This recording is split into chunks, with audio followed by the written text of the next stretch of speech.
Okay friends, हम देख रहे थे चैप्टर ब्रेक्स में हमने टाइप्स ऑफ ब्रेक्स देखे। The very first brake was block brake, है ना। हम फ्रिक्शन क्रिएट कर रहे थे with the help of some block, right. किसी ब्लॉक को यूज़ करके हम ड्रम के सरफेस के ऊपर रख देते थे और फ्रिक्शन क्रिएट करते थे, राइट। हमने ब्लॉक के अंदर थोड़ा सा मॉडिफिकेशन किया और कहा कि अगर ब्लॉक यूज़ करके हम फ्रिक्शन क्रिएट कर रहे हैं और अगर फ्रिक्शन ही क्रिएट करना है तो ब्लॉक ही क्यों ना हम ड्रम के ऊपर एक बेल्ट वगैरह यूज़ करें, राइट। तो लेदर बेल्ट या फिर कोई भी तरह का बेल्ट अगर हम ड्रम के सरफेस के ऊपर एनकम्पास करें तो ऑफकोर्स फ्रिक्शन ही क्रिएट होगा, और अगर फ्रिक्शन क्रिएट होगा तो वो मोशन को रिटार्ड करेगा, मतलब कि हम ब्रेक यूज़ कर रहे हैं, राइट। और ब्रेक में हमने देखा था first type of band break. इस टाइप को ब्रेक को हमने कहा था बैंड ब्रेक, राइट। और उसमें भी अगर एक एंड फलक्रम पे ही अटैच कर रहे हैं और लीवर के ऊपर फलक्रम से कुछ डिस्टेंस पर बेल्ट का दूसरा एंड अटैच कर रहा हूं, लेकिन फलक्रम, यही पॉइंट है, बेल्ट का एक एंड ये फलक्रम के ऊपर ही अगर अटैच कर रहे हैं तो उसको हमने कहा था simple band break, right. Okay, इस सिंपल बैंड ब्रेक में हमने थोड़ा सा मॉडिफिकेशन किया था और कहा था कि अगर हम कोई भी एंड फलक्रम के ऊपर ना अटैच करें, मतलब कि लीवर कुछ इस तरह से रखें such that none of the end is attached on the fulcrum. Lever का एंड यहाँ है, हमारा जो बेल्ट है, बेल्ट का एक एंड यहाँ अटैच कर रहे हैं और एक एंड यहाँ अटैच कर रहे हैं, दोनों में से कोई भी फलक्रम पे अटैच नहीं कर रहे हैं, तो उस टाइप ऑफ ब्रेक को हमने कहा था डिफरेंशियल बैंड ब्रेक,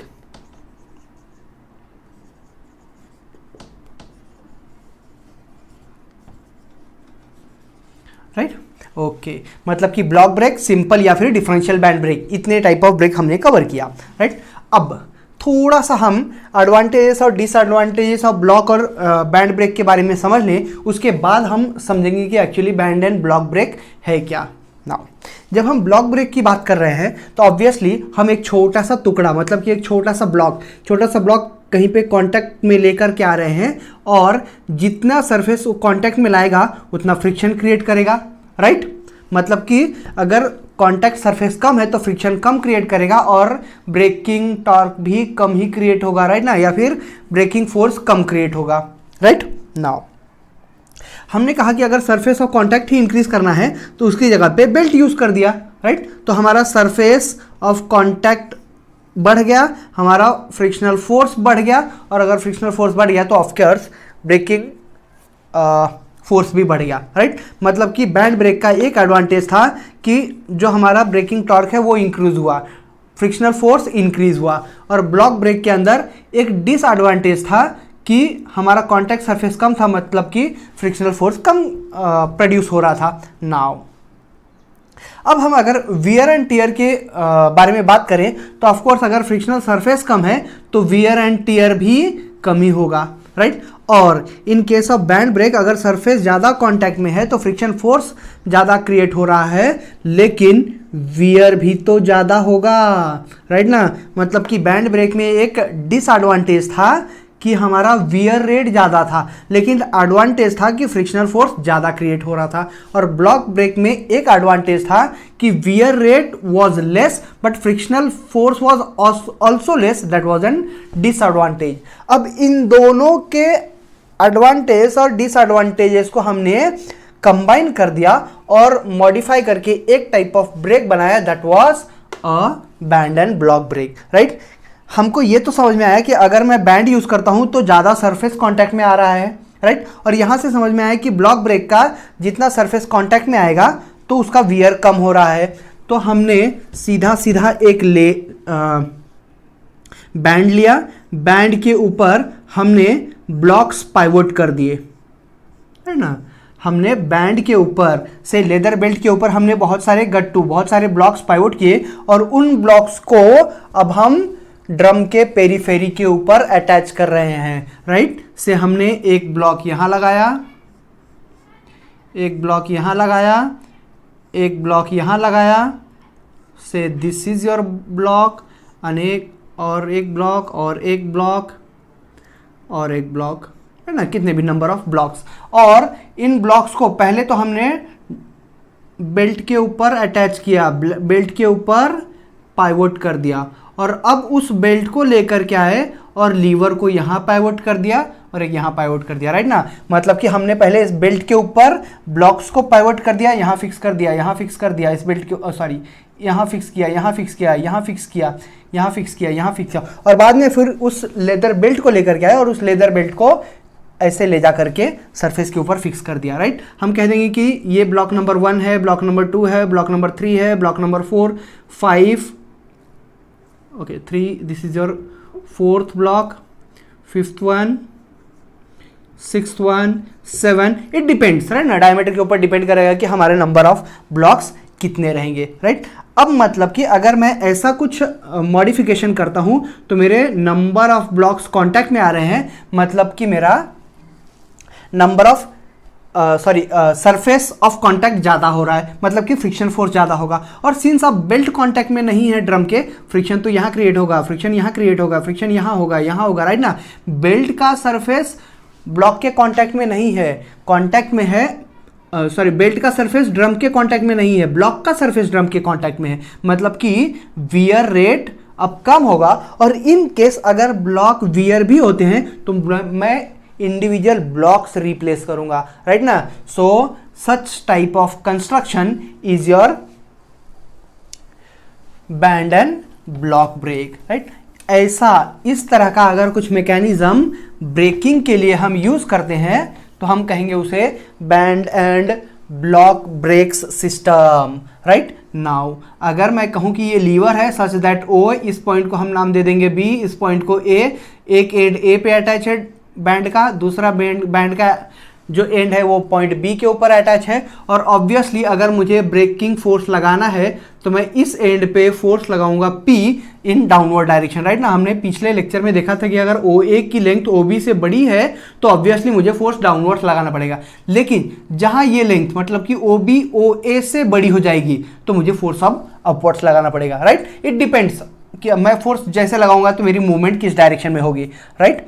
नाउ अब अगर मैं कहूं कि इस डायरेक्शन में ड्रम रोटेट हो रहा है तो ऑब्वियसली जो बैंड है, बैंड क्या राइट साइड का पोर्शन है, that will be in tension, right. जो लेफ्ट साइड का पोर्शन है वो भी टेंशन में होगा, लेकिन लेफ्ट साइड का tension since drum right side के पार्ट को खींच के लेफ्ट साइड में छोड़ दे रहा है, मतलब कि राइट साइड में जो टेंशन होगा दैट विल बी मोर, तो हम उसे कह देंगे T1 टेंशन, राइट ना। राइट साइड टेंशन T1 और जो लेफ्ट पार्ट में टेंशन है वो राइट साइड के पार्ट के टेंशन से कम होगा, तो हम उसे कह देंगे slack side tension T2, right. Now अब अगर ब्लॉक्स हैं तो हर एक इंडिविजुअल ब्लॉक का अपना एंगल ऑफ कांटेक्ट होगा, और उस एंगल ऑफ कांटेक्ट को अगर हम 2 थीटा कहें तो ऑब्वियसली हमारा एनालिसिस जो सिंपल ब्लॉक ब्रेक था उसके जैसा होगा कुछ, राइट। और बाकी अगर हमें कुछ ओके, अब अगर सिस्टम इक्विलिब्रियम में है तो मैं इतना तो कह सकता हूं कि braking torque is nothing but T1 minus of T2 into radius of the drum, T1 minus of T2 into radius of the drum. अब रेडियस ऑफ द ड्रम कितना होगा, ये होगा हमारा radius of the drum R, right. और अगर मैं block के थिकनेस को भी ऐड करता हूं तो of course R plus thickness T हो जाएगा, वो इफेक्टिव रेडियस हो जाएगा, right. So this is your braking torque.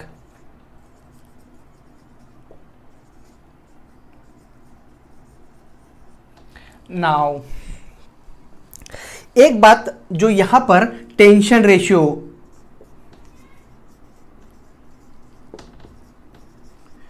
Okay, हमने पिछले टाइप्स ऑफ ब्रेक में मतलब कि सिंपल बैंड ब्रेक या फिर डिफरेंशियल बैंड ब्रेक में देखा था कि the tension ratio T1 upon T2 is equal to E raise to mu theta, right ना। कब, फॉर डिफरेंशियल बैंड ब्रेक और फॉर सिंपल बैंड ब्रेक, इन दोनों ही केस में टेंशन रेशियो जो होता है वो T1 upon T2 equals to E raise to mu theta होता है, लेकिन यहां थोड़ा सा चेंज होता है फॉर बैंड ब्रेक। फॉर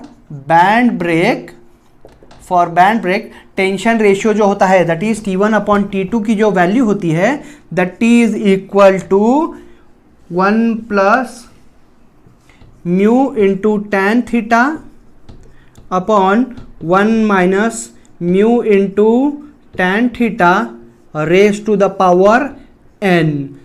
ये बात हमेशा याद रखना कि in case of band and block brake tension ratio जो हम पहले यूज करते थे वो नहीं है। Tension ratio in case of band and block brake is T1 upon T2 equals to 1 plus mu tan theta upon 1 minus mu tan theta raise to the power n, where T1 और T2 तो आपको मालूम है, T1 and T2 हमें मालूम है are tight side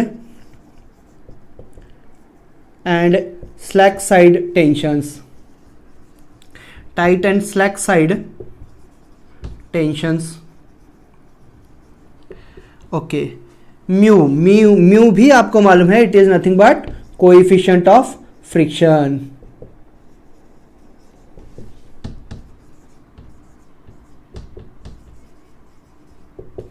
theta तो हम कह सकते हैं कि each block theta is equal to half of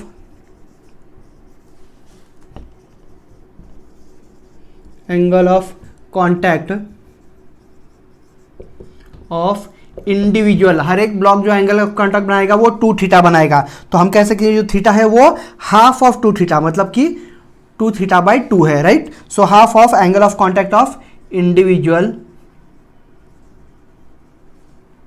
block, और जो टू द पावर n है, n will be number of blocks, right ना। सो जो कुछ चेंज होता है in case of band and block brake, it is T1 upon T2 equals to 1 plus mu tan theta upon 1 minus mu tan theta to the power n, right. और जो braking torque है वो तो यही रहेगा, उसमें कोई चेंज नहीं है। हाँ, ये जो रिलेशन है इसका डेरिवेशन नहीं ले रहा हूं, ऑफ कोर्स आगे एक प्रॉब्लम लेता हूं जिसके अंदर एग्जैक्टली डेरिवेशन वाइज जाएंगे, तो ये रिलेशन कैसे आता है ये हमें समझ में आ जाएगा, राइट। नाउ थोड़ा सा कंसेप्ट यहां पे ध्यान दीजिए कि अगर हम कह रहे हैं कि यहां पर टेंशन है T1, उसके बाद एक ब्लॉक है, और ब्लॉक के बाद फिर से कुछ पार्ट तो जो हमारा बैंड है, बैंड का पार्ट कॉन्टैक्टलेस ऐसे ही है, राइट ना, मतलब कि उसके अंदर भी कुछ टेंशन होगा, राइट ना। टेंशन है, बीच में एक ब्लॉक है, और जो इतना पोर्शन है, ये वाला पोर्शन है, ये अगेन कॉन्टैक्टलेस है, मतलब कि अगेन उसके अंदर वो भी एक स्ट्रिंग की तरह ही है, उसके अंदर भी कुछ टेंशन होगा। लेकिन अगर इस तरफ सबसे ज़्यादा टेंशन T1 है, तो इस तरफ जो टेंशन होगा, इस पार्ट में जो कुछ टेंशन होगा वो T1 से कम होगा, राइट ना। तो इसे हम नाम दे देंगे से टेंशन T1 डैश, राइट ना, सच that T1 dash is less than T1, right ना। T1 डैश क्या है? T1 ब्लॉक नंबर 1 और ब्लॉक नंबर 2 के बीच का जो टेंशन है, दैट इज T1 डैश। अब T1 डैश ब्लॉक नंबर 2 के पहले है, और ब्लॉक नंबर 2 के बाद फिर बैंड का कुछ पार्ट विदाउट कॉन्टैक्ट है, मतलब कि उतना पार्ट, ये जो इतना पार्ट है, ये again as a string act कर रहा है, मतलब कि उसके अंदर फिर टेंशन होगा, और इसके अंदर जो टेंशन होगा वो पहले वाले टेंशन से अगेन कम हो रहा है, राइट ना। T1 टेंशन मैक्सिमम टेंशन है, T2 टेंशन ये T1 से कम है, और धीरे धीरे धीरे धीरे करके वो T2 पहुंच रहा है, मतलब कि T1 है, फिर थोड़ा कम हुआ T1 डैश, फिर हम नाम दे देंगे कि सेकेंड ब्लॉक और थर्ड ब्लॉक के अंदर T2 डैश है, राइट ना। उसके बाद again T2 dash T1 dash से कम है, T2 dash is less than T1 dash. इसके बाद थर्ड ब्लॉक और फोर्थ ब्लॉक के अंदर जो भी स्ट्रिंग है उसके अंदर जो टेंशन होगा that will B T3 dash. ऐसे ही करते करते करते करते यहां पर हो जाएगा जो भी टेंशन होगा that will B Tn-1 dash, right, और फाइनली T2, राइट। तो ये जो टेंशन होगा वो इससे ज्यादा होगा, right. T2 will be less than this tension. तो ये बात समझ लीजिए कि टेंशन जो है हर एक ब्लॉक के बाद जो होगा वो टेंशन कम कम होते जाएगा depending upon the direction, right ना। अगर यही ड्रम हम एंटी क्लॉकवाइज रोटेट करते थे तो T1 यहाँ रहता था और मैक्सिमम टेंशन फिर यहाँ पे थोड़ा कम होता था, यहाँ पे थोड़ा कम, यहाँ थोड़ा कम, यहाँ थोड़ा कम, ऐसे कम कम होते जाता था, राइट। और initial tension minus of initial tension upon final tension that is T1 upon T2 का relation 1 plus mu tan theta upon 1 minus mu tan theta the whole to the power n, where small n is number of blocks, right. अगर यहाँ तक आए हैं तो हम एक छोटा सा प्रॉब्लम देखेंगे और उसके अंदर समझेंगे कि एक्चुअली ये जो डेरिवेशन है ये आ कैसे रहा है, right.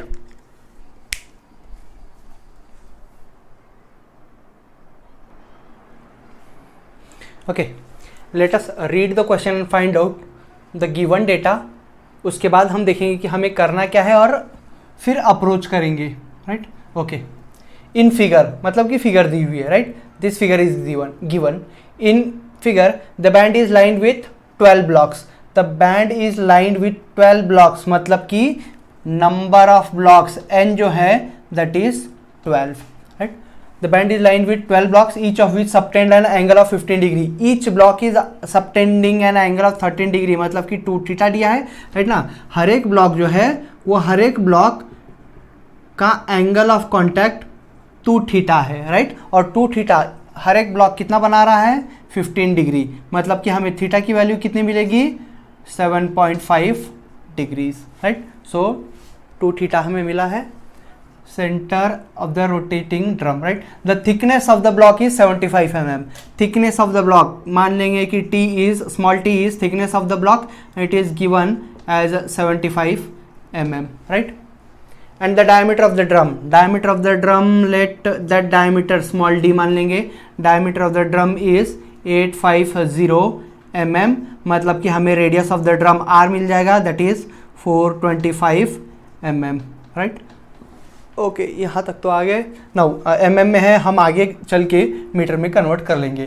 If when the brake is in action the greatest and least tensions in the brake strap are T1 and T2। जो ग्रेटेस्ट टेंशन और सबसे कम टेंशन है that is T1 and T2, then show that T1 upon T2 equals to 1 plus mu tan 7.5 upon 1 minus mu tan 7.5 to the power 12।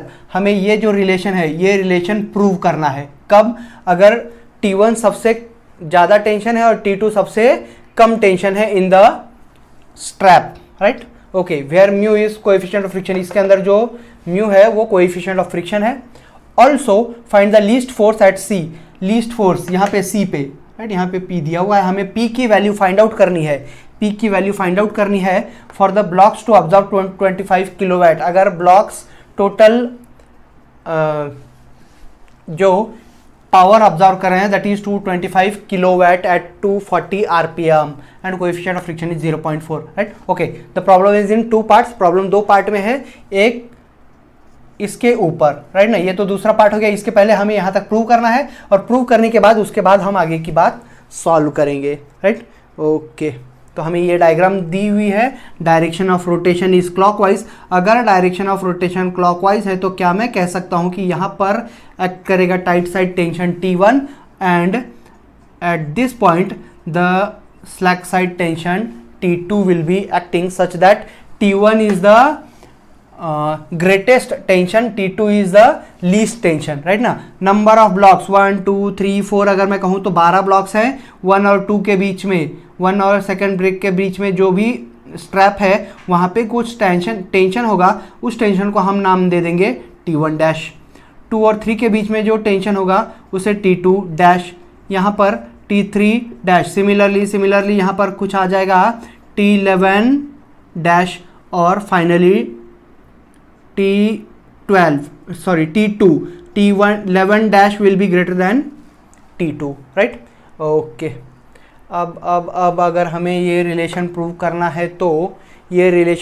है तो block number 1 consider कर लूँ, right ना। उसका इक्विलिब्रियम कंडीशन, क्या मैं कह सकता हूँ कि the blocks will be in equilibrium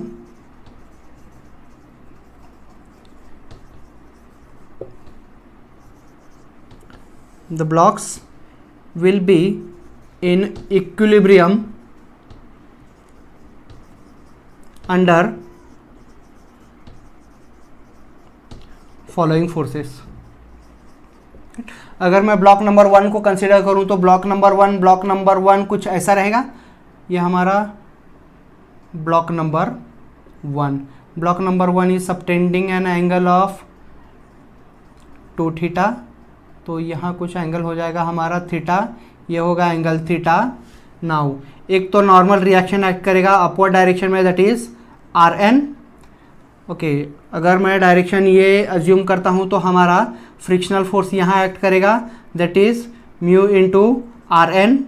T1 भी इसी तरफ है, that is sorry T1 dash, और अपोजिट साइड में एक्ट करेगा T1 dash mu and R N.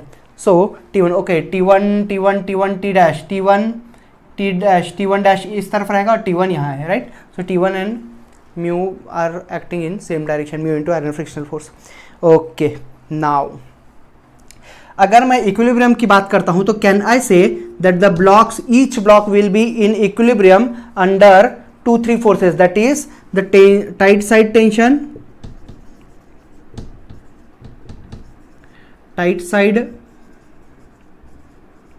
Tension, और अगर हम फर्स्ट ब्लॉक की बात कर रहे हैं तो उसमें टाइट साइड टेंशन जो है वो T1 है, right. Okay, the second force which will contribute to its equilibrium condition will be the slack side tension, right?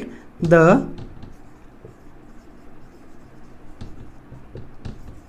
slack side tension, right? और फर्स्ट ब्लॉक की अगर बात करें तो slack side tension, tight side tension T1 है, slack side tension T1 dash होगा, right? The third force contributing to its equilibrium will be the normal force, that is the normal reaction,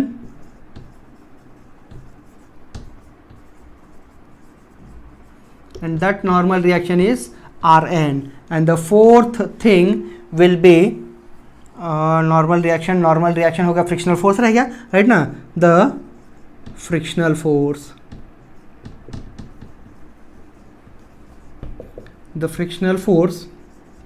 that is frictional force mu into R N, right ना, frictional force mu into R N. अब ये चारों forces हर एक block को equilibrium में रखेंगे, मतलब कि जब हम फर्स्ट ब्लॉक की बात करें तो ये चारों फोर्स रहेंगे, जब सेकेंड ब्लॉक की बात करेंगे तब भी उसके अंदर नॉर्मल रिएक्शन आर एन, ये तो हमारा ब्लॉक है, okay, normal reaction R N act करेगा, बस यहाँ पे T1 की जगह पे T1 डैश आ जाएगा और T1 डैश की जगह पे T2 आ जाएगा, राइट, T2 डैश, राइट, और फ्रिक्शनल फोर्स तो उतना ही रहेगा। So these four forces, that is tight side tension, slack side tension, the normal reaction, frictional force will maintain the block to be in equilibrium. अब अगर हम इनको resolve करते हैं, right, let us resolve these forces. Okay, since हमें prove करना है तो ये सब बातें अगर निकाल दें तो एक ही जगह पे प्रूव करते आएगा, हम बाद में ये सब डेटा फिर से लिख लेंगे, right. Okay, can I say if the forces are resolved radially, resolving the forces radially, अगर मैं रेडियली रिजॉल्व करता हूं तो नॉर्मल रिएक्शन एक ऐसे एक्ट कर रहा है, that is normal reaction R N, and that normal reaction will be equal to, okay, that normal reaction will be equal to T1 plus T1 dash into sine of angle of contact, that is theta, है ना, T1 plus T1 dash into sine of theta, it will be equal to Rn1, इसे equation number 1 दे देंगे। और अगर हम resolve करेंगे horizontally,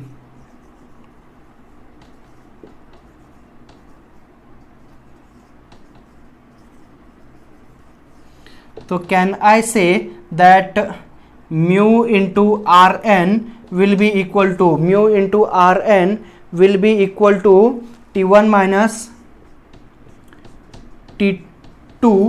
T1 minus T1 dash, sorry, T1 minus of T1 dash into cos of theta, इसे हम equation number 2 दे देंगे, right. सो जितने भी फोर्सेस ब्लॉक नंबर 1 कंसिडर किया हमने, ब्लॉक नंबर 1 में जितने भी फोर्सेस एक्ट कर रहे हैं उनको हम हॉरिजॉन्टली और वर्टिकल अगर रिजॉल्व करेंगे तो हमें ये दो एक्सप्रेशन मिलेंगे, that is R N equal to this much and mu into R N into equals to this much, right. Now अगर हम इक्वेशन नंबर 2 को इक्वेशन नंबर 1 से डिवाइड करते हैं तो ऑफकोर्स इसके नीचे आर एन आ जाएगा, इसके नीचे T1 plus of T1 dash into sine of theta आ जाएगा, राइट। आर एन और R N will cancel out, mu equals to T1 minus of T1 dash upon T1 plus of T1 dash, और cos of theta अगर इसके नीचे लेकर के आ जाऊँ, यहाँ से निकाल कर अगर इसके नीचे कॉस ऑफ थीटा लिख दूँ तो मुझे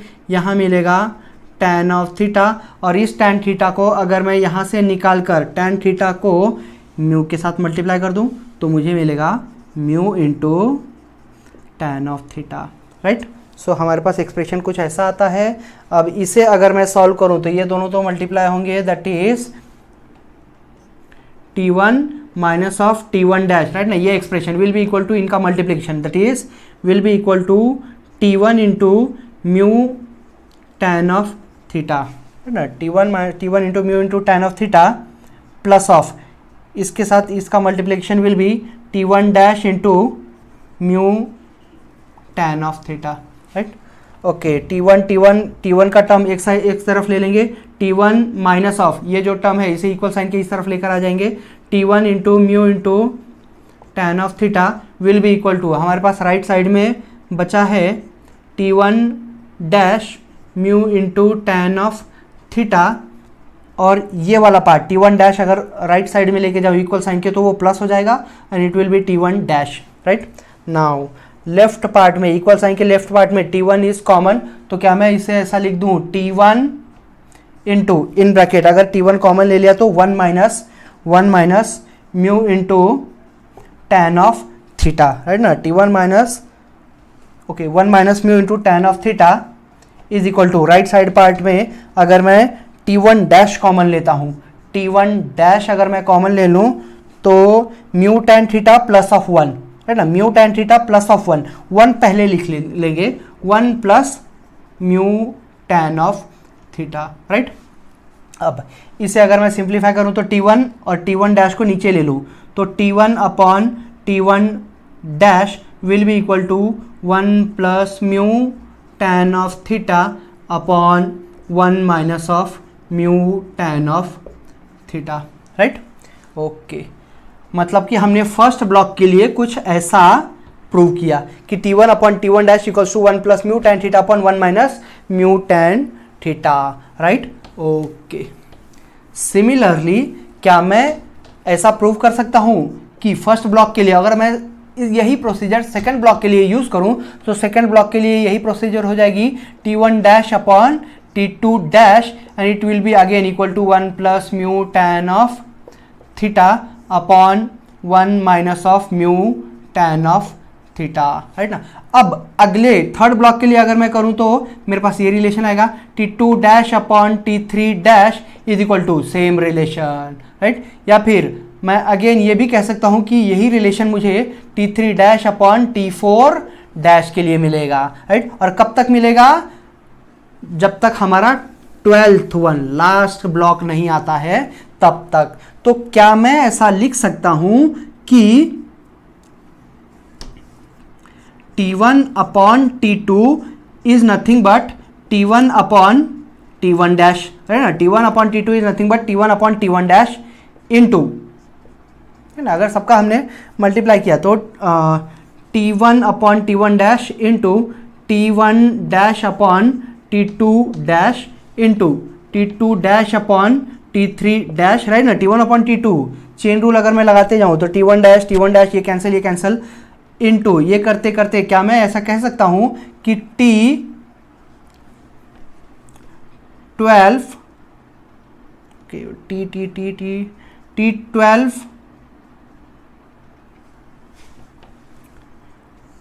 dash upon T2, right.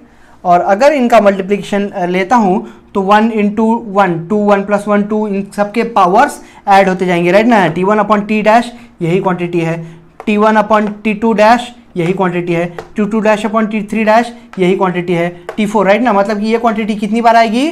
12 times. तो क्या मैं फाइनल ऐसा लिख सकता हूं कि T1 upon T2 equals to 1 plus mu tan of theta upon 1 minus mu tan of theta to the power, अगर 12 टाइम्स है तो टू द पावर 12 आएगा, राइट। और जो थीटा है वो तो हमारा half of angle of contact था, मतलब कि 7.5। तो अगर मैं थीटा की जगह पे 7.5 लिख दूं तो क्या ये एक्सप्रेशन वही है जो हमें प्रूव करना था, राइट ना। So finally we have prove that T1/T2 equals to 1 plus mu tan theta, that is mu tan 7.5 in this particular question, and upon 1 minus mu tan 7.5 the whole to the power 12, where 12 is the number of blocks, right. तो हमने अभी question का first part complete किया है, right. Let us move forward for the second part of the problem.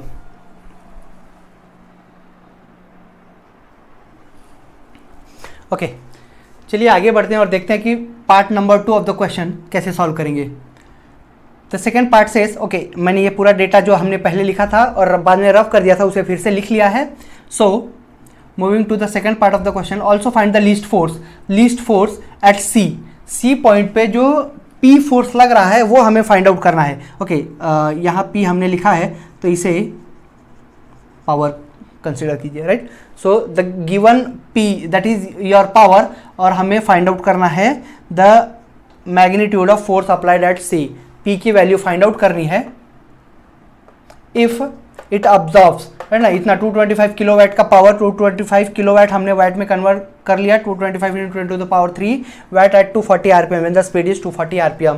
हमें P की value find out करना है, राइट। ओके, नाउ ऐसे प्रॉब्लम्स हमने ब्रेक, सिंपल बैंड ब्रेक और डिफरेंशियल बैंड ब्रेक में फाइंड आउट किया है। हमें ये मालूम है कि अगर P की वैल्यू फाइंड आउट करना है तो हम पॉइंट O के ऊपर मोमेंट लेंगे, राइट ना। और अगर मोमेंट लेंगे तो हमें T1 और T2 की वैल्यू फाइंड आउट करनी है, राइट ना। T1 और T2, राइट ना। मोमेंट तो T2, T1 और P की वजह से, तीन ही फोर्स की वजह से मोमेंट होगा, राइट। मतलब कि P की वैल्यू अगर हमें फाइंड आउट करना है तो कम से कम T1 और T2 की तो वैल्यू मालूम होनी चाहिए, तभी तो मैं मोमेंट का एक्सप्रेशन बना करके P की वैल्यू फाइंड आउट कर सकता हूँ। नाउ T1 और T2 की वैल्यू अगर मुझे फाइंड आउट करना है तो एक तो मैं टेंशन रेशियो यूज़ करूँगा।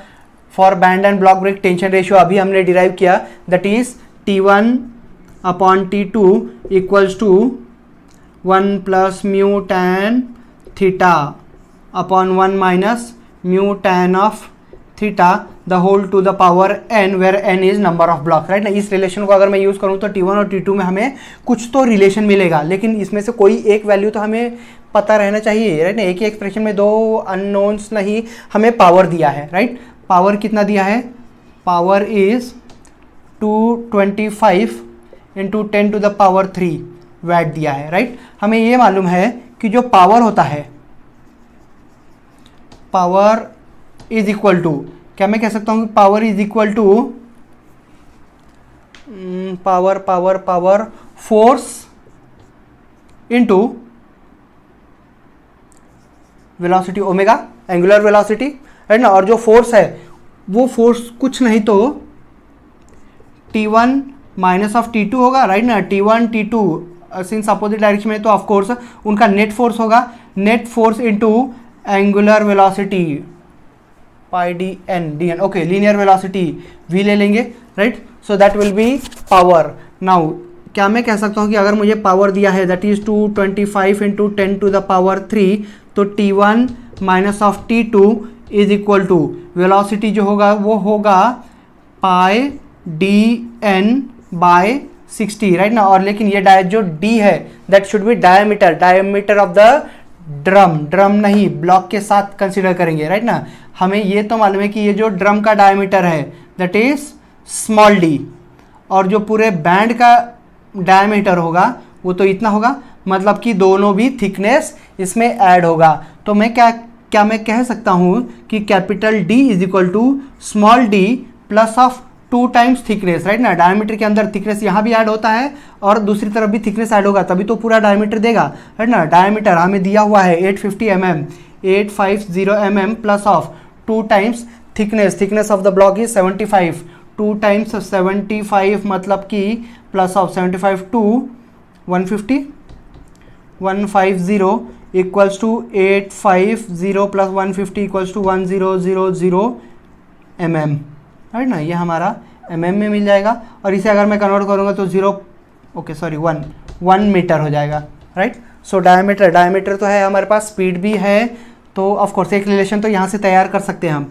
225 into 10 to the power 3 equals to T1 minus of T2 into pi, diameter of the drum is 1 into speed of rotation 240 हमें दिया है, that is 240, इसे अलग रहने देंगे अपॉन 60, और इसे जब हम सॉल्व करेंगे तो हमें T1 माइनस ऑफ T2 की वैल्यू मिलेगी. सो T1 minus T2 is something 17900 Newton.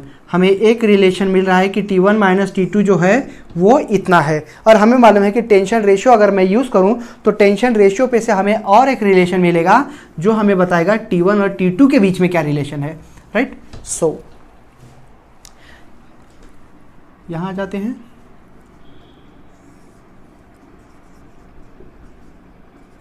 Using tension ratio, और tension ratio band and block brake है. बैंड एंड ब्लॉक ब्रेक का टेंशन रेशियो हमारे डिफरेंशियल बैंड ब्रेक और सिंपल बैंड ब्रेक से अलग है. Right. Band and block brake के tension ratio क्या है?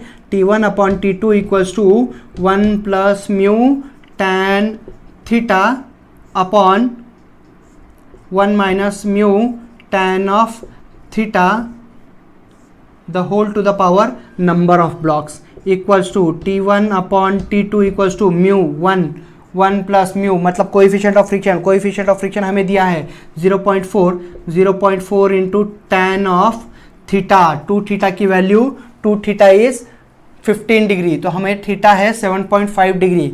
2 tan of 7.5 upon 1 minus again 0.4 tan of 7.5 the whole to the power n number of blocks that is 2. इस expression को अगर हम सॉल्व करेंगे तो हमें T1 की value in terms of T2 मिलेगी. राइट ना. ये T2 उस तरफ मल्टीप्लाई हो जाएगा. So T1 will be equal to something in terms of T2 that is 3.55. T1 की वैल्यू आती है 3.55 टाइम्स T2. अब T1 की वैल्यू अगर 3.55 T2 है तो उसे अगर मैं यहाँ सब्सटीट्यूट करूँ तो क्या मिलेगा? T1 is nothing but 3.55 T2 minus of T2 is equal to 17900. Right. Now 3.55 T2 minus of T2 will give me 2.55 T2 equals to 17900, और इसे जब हम सॉल्व करेंगे तो हमें T2 की वैल्यू मिलेगी. T2 की वैल्यू ऑफ कोर्स अगेन इसी T2 की वैल्यू अगर मैं यहाँ सब्सटीट्यूट कर दूँ तो मुझे T1 की वैल्यू मिलेगी. तो दोनों भी कैलकुलेट कर सकते हैं हम, और दोनों की वैल्यू इन न्यूटन मिलेगी. राइट. सो T1 की वैल्यू आती है 24,920 न्यूटन. 24,920 न्यूटन, और T2 की वैल्यू पहले आएगी 7020 Newton. 7020 Newton. Right. Okay. Now P4 find out करने के लिए हमें मोमेंट लेना पड़ेगा O पे, और मोमेंट लेने के लिए हमें T1 और T2 की वैल्यू चाहिए थी, तो T1 और T2 की वैल्यू है. मतलब कि अब हम आगे प्रोसीड करके मोमेंट लेकर फोर्स P फाइंड आउट कर सकते हैं. राइट. एक बार हमने T1 और T2 अगर फाइंड आउट कर लिया तो अब मोमेंट लेने में कोई तकलीफ नहीं होगी. Right. So taking moment about point O, fulcrum के ऊपर अगर मोमेंट लें तो O पॉइंट में मोमेंट ले रहा हूं, T1 डाउनवर्ड एक्ट कर रहा है, तो ऑब्वियसली T1 की वजह से जो मोमेंट है वो क्लॉकवाइज होगा, P की वजह से जो मोमेंट है वो क्लॉकवाइज होगा. P into perpendicular distance, T1 into perpendicular distance. Now T2 into perpendicular distance, लेकिन T2 का मोमेंट तो एंटी क्लॉकवाइज जा रहा है. राइट ना. O पे अगर मैं मोमेंट ले रहा हूं तो T2 का मोमेंट तो एंटी क्लॉकवाइज जाएगा.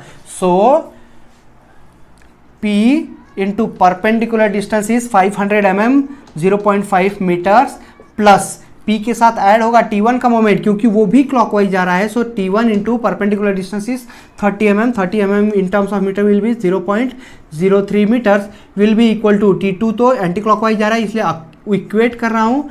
T2 into perpendicular distance is 150 mm in terms of meter it will be 0.15 0. Now P into 0.5 will be equal to T2 into 0.150 minus of T1. ये टर्म उस तरफ अगर ले गया तो T1 minus of 0.03 it will be equal to T1 और T2 की तो वैल्यू हमने निकाल ली है. T2 is 7020 into 0.150 minus of T1 तो हमने निकाला है 24920 इंटू ओके ये मल्टीप्लिकेशन है सॉरी है ना यहाँ वाला मल्टीप्लिकेशन T1 इंटू 0.03 तो इसे जब हम सॉल्व करेंगे या फिर P इंटू 0.5 और इस 0.5 को हम अगर इसके नीचे लेकर के आ जाएं 0.5